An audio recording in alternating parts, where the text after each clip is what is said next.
Hi there, I'm Tracy Reed, a nutritional consultant and instructor at the Canadian School of Natural Nutrition. Right now, I want to change how you think about obesity. Obesity is a big health problem that is continuing to rise around the world. It is a serious health condition that puts you at risk of developing other conditions like type 2 diabetes, having a heart attack, or even things like depression and anxiety. But maybe the hardest part of being obese is the social stigma that goes with it. There is a belief that if you eat less and exercise more, you'll lose weight.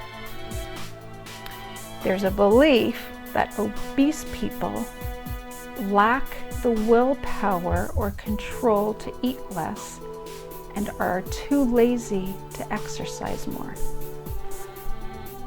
Nothing could be further from the truth.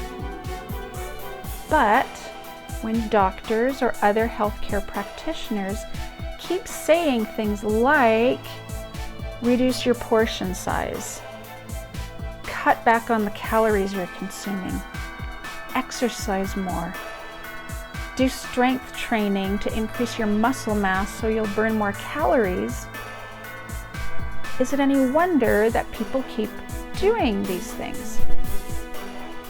They don't work. If you've tried to lose weight, you may have experienced this yourself. But since the pervasive belief is that you're lazy or lack self-control, then people just continue to do this and they think they're at fault when they're not able to lose weight.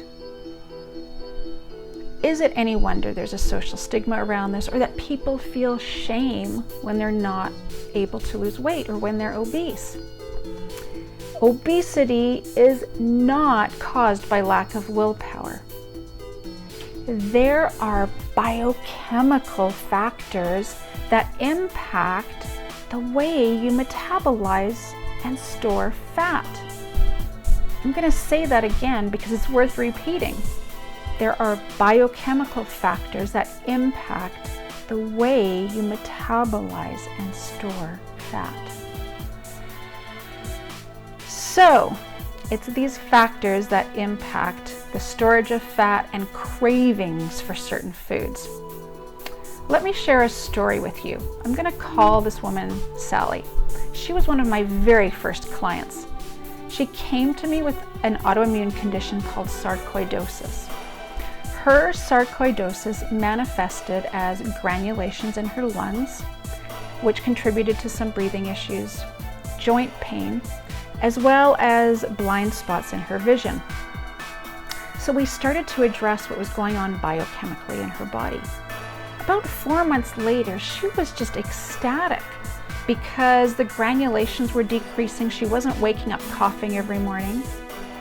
The joint pain was gone, and she had just had an eye exam and been told that her blind spots had reduced by 50%.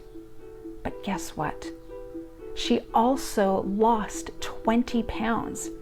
This was never one of her goals.